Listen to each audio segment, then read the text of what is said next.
this strategy session, the breakthrough breakthrough strategy session, yes. How would I figure out if I'm in EIT how to lead that or how to go into that to figure out if it's a company that I really want to buy?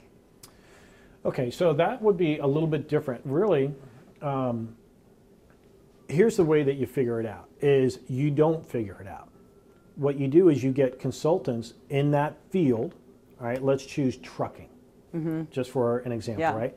So trucking, well, what kind of trucking is it? Is it oil-based trucking, meaning they're bringing in water trucks, stuff like that? Is it food-based? Is it moving households and stuff like that? What type of trucking, right? So there's a lot of sub-niches inside that overall issue of trucking.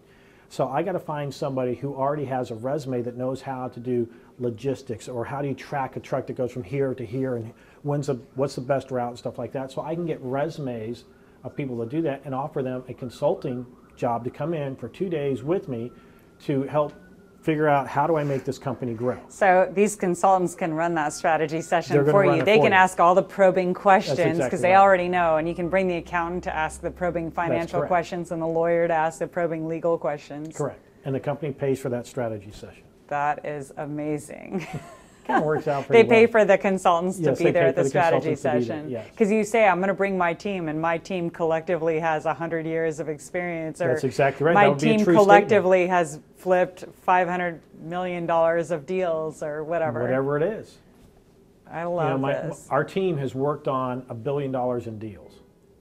That could be a very true statement. Sure. Our team. Yeah, our team. If all these investment bankers our and lawyers. versus my. Oh, right? Because it makes me part of it versus me here, and then this is the team. I want to kind of blend myself into it. The less experience I have, the more I want to surround myself in the pool of experts. Okay. And then you just listen to what the experts say, and if the experts are like, this is brilliant. Then it's kind of common sense, right? You try to figure, okay, well, when we're talking with the owner, is like, what do we want to do to grow the company? How do we take it from A to D and skip B and C? How do we get here? Because most people think you go A, B, C, and then you're at D, and it's like, no, I want to skip B and C because I don't have time to do that. I want to jump right to D. Right. Well, there's ways of doing it, but I got to get other people smarter than me to help figure it out in that industry. But people that have already done it before.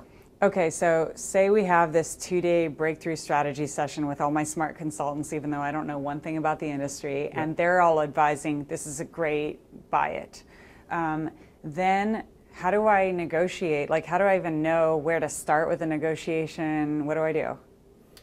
So, well, I wouldn't have the strategy session before I've actually negotiated. Oh. So I want the deal before I'm willing to do the strategy session. Really? How do you know what you're getting out of it, though? Well, I have a pretty good idea based on what my team has said, but they've looked at it, they've looked at the industry, looked at the numbers, looked at what they're doing. Okay, if they're already making 30% profit, they're already doing something. Got it. So before the strategy session, you have obtained materials from the company. You've done some due diligence. I've done everything. You asked them for, so when you say all the financials, just break that down for our EITs. Exactly what do they want? I want to look at a balance sheet. I want to look at a profit loss. I probably want to see the tax returns just to make sure. But for how many years? 3 years. 3 years worth, okay. And the reason for that is I want to see what the history is. What has this company done in the last 3 years? The tax statements, okay. All the financial statements and the tax documents. I want to see going back. What did you do each year? Where were you spending the money? Because it gives you a chance to look at, if you see, oh, they're spending this much money this year, and then next year, all of a sudden, whoa, went way up in this one category, and then went way up in this other one. Why is it going up, right? You're looking for discrepancies, things that throw you off. Okay. So some people use or their own company as a private piggy bank, meaning that they run it in such a way that they can take all the cash out to pay for all of their own little expenses, whether it's a car, their vacation, their food, going out to dinner, their clothes. They'll use the piggy bank or they use the company's money as a way to do that. But when you go to sell it, you can't do that anymore. So you have to kind of reorganize those numbers so it looks a little bit more legit. So you want to analyze the numbers, and if some of our EITs who are interested in doing this are not that analytical when it comes to financials, that's why they can just send them to their accountant. Because the accountant may, let's say you decide, I'm going to give you a couple % equity in this company that's worth $1 million. Well, that's a lot of money, especially when you know that you're going to grow it. So put they the work have a on them. interest to find the best deal for you. Okay, so you want to ask for 3 years of financials. What else do you want to ask for up front before you negotiate the deal? I don't really need the tax returns, but if I'm going to find a reason to actually put money into a deal, and sometimes I will put money into a deal, it's just not my money. I'll never put my own money into the deal. I might put investor money. I will never go to a bank and borrow the money. Yeah. I may do credit lines or things like that, or there's other ways of coming up with the cash that doesn't have my signature on the line. Okay. I make no personal guarantees on anything, and neither should you. Okay. Okay. So what else do I want to request besides financials, or is that it? Do I want like a business plan from them, or? Business plans are pretty much worthless, Right. right? A business plan is really a They're startup. outdated, yeah. Somebody says, here's what we think we're going to do. Yeah. And if you talk to a business that had a business plan and 3 years later, it has It's not it's not even valid. close to what Yeah. it originally started out at. Sure. Right? Yeah. So I really want the financials. I want to have an idea of the marketing plan, what's their competition, what they're going to do. And I want to ask them one really important question. So the question that I really want to ask the owner, the seller of the business, is I'll say, Mr. Seller, money no object, what would you do to grow your company? If money didn't matter. Money doesn't matter. What would you do to grow your company? Now, this is actually really important. This is a key part here for the negotiation, because in the answer to that question, he'll tell you everything that you need to repeat back to him in order for him to do the deal with you.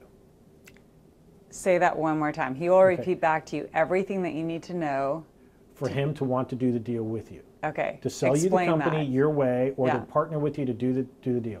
Because if I said to you, I said, well, Kat, money no object, what would you do to grow your company? Oh, well, you know, first thing I do is I probably hire the right kind of operations guy. Then we got to get this kind of system here, and we got to work on this market. He's telling me everything we need to do. Yeah. All So I if have you to do can is just say, spit that right back at him and be like, and I wait, said, I can well, you hire know, your yeah, operations guy. I can. Well, not that we hire. I said, on Right. our team, we have people that are really good with the operations and can do the marketing and can do the systems and right?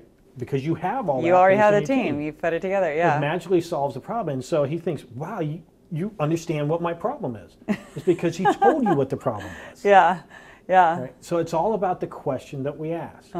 And you know, this made me thinking, this would take us all the way back to the beginning, but a question that I find, right, when I want a question is, well, okay, I could go on Google, but what about companies that are not even listed on Google for sale? Yeah. And there's so many more companies that are wanting to sell but don't know how to sell. In fact, there's 10,000 baby boomers a day, the World War II generation, that are retiring every single day right now. 18% of them, or 1,800 of those baby boomers, have a small business that they need to sell right now, or they end up just shutting it down. Every day? Every day. 1,800 baby boomers are retiring every day that they need to sell a Well, business. Yes.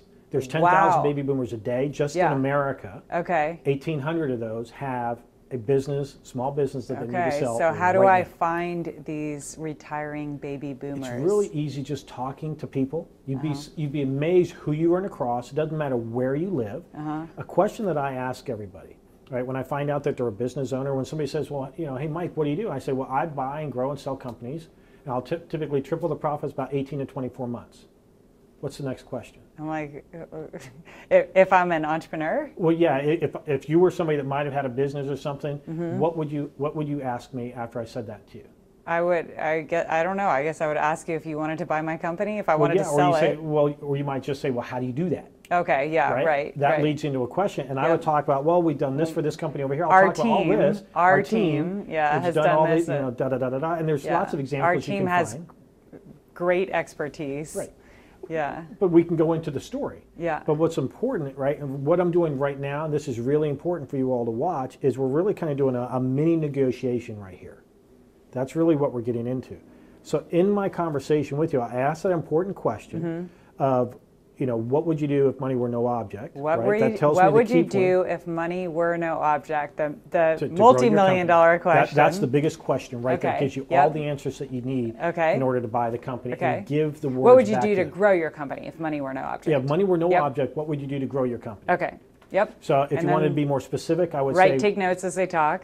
well, yeah, but, Yeah. you know, most of the time they'll tell you. Yeah. And in the conversation, right, since you're interested in buying this company, you're probably going to pay attention, so you probably remember. But when in doubt, write it down. Yeah. It shows that you're at least paying attention. Like, Yeah. you go, oh yeah, because then you could tick it off right on a piece of paper. Oh yeah, we got that one.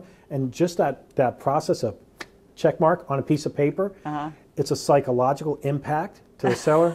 Oh yeah. Yeah. Oh yeah. Yep. Oh yeah. Right. So you Yep. can start checking. Yep. It's these little things, right, that make the deal so much better. So Sure. it's about building that rapport with the seller. Yeah. So when I'm also talking with a potential seller, one of the questions I ask them, and this is really important, this is a lead-in question to see if they might want to sell, And so they tell me about their business, and because you don't go up, hey, you got a business you want to sell? That's not how we do it. Okay. We don't do it that way. When I find out somebody that's got a business, I say, have you ever thought about selling your company for more than it's worth today? Who would not say that? Or Right? who would not say yes? Yeah. See, it's not, Sure, but I think about there's it. really two different aspects, right? Would you be interested in selling your company? And then for more than it's worth, and then today. Really, Would those you three think parts. about So, selling your company for more than it's worth today? today. Exactly like that. Okay, You will memorize get an that. answer that's different. Because Yep. a lot of people say, oh, no, we're not going to sell our company. It's a family-owned company. Yeah. Well, you would sell it for $1 million. No, not for $1 million. How about $5 million? No. How about $10 million? Well, right? So the answer is not that they wouldn't sell, it's for how much. Yeah. For more than Everybody it's worth wants today. to sell. Everybody. Okay. Even when they Okay. say they don't. Really, if Yeah. I gave you enough There's a money, you wouldn't price. sell? Yeah, there's a price. There's a price for pretty much everything, almost everything. So you just Yeah. got to get them out of the normal mode. They're thinking, oh, our company's making a lot of money, we're profitable. Yeah, but if you could sell it for more than it's worth today, Okay. well, So okay, you're what are we talking asking them about? these questions, and then they're telling you what they really need, but then how do you start negotiating? Like, how do you pick the price that you're going to, do you throw out the first price? No. Okay, so you ask these questions, and then what? Okay, so when I'm trying to get to a deal here. Okay. Well, I'm trying to keep it, I want to keep it really simple, Okay. right? And it actually, in fact, is really, really simple. What I do that makes it so simple is I let the owner tell me what it's worth to have me solve his problem. Remember when I asked them, if money were no object, what would you do to fix it? Yep. Okay, well, first off, I'm not really interested in probably buying your company, but I only work for equity. If you'd like my help in solving, I could probably do that. What would it probably be worth to you? I only work for equity. I love only work that. for equity. Yep. Okay. Right? And I get a management fee on top of that. Yeah. But I only work for equity. Okay. Because what I do is I want the bigger payday.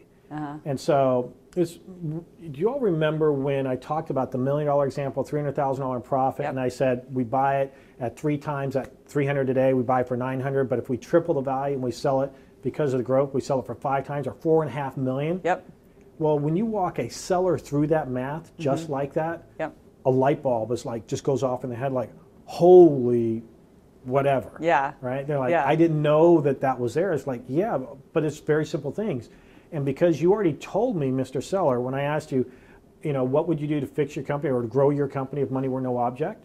Right? He gave you all the key points. Well, you can fix it, which means you should be able to triple the value. Sure. He's telling you that if you do these changes, it will triple the value. Okay, so in general, for the price of the company, you just generally take the net profit and multiply it by 3, and that's the For the most valuation that you'll right. give. For most companies that are in the $1 to $3 million range or less, 1 to 3 multiple, so 1 to Okay. 3 times the net, is a normal number. Okay. Now you're going to have some companies that might sell for 4 or 5, but they're on this kind of a rapid growth trajectory. Got it. You have some people trying to sell for 7 or 9, and it's like you're an idiot. Okay. Nobody's going to buy it, and if Yep. they do, whoever buys it has to get so much growth just to be able to justify the expense. Okay. Because most people go into a company and they say, okay, well, how much cash can I borrow? How much cash do I have to take out of my wallet in order to buy this company?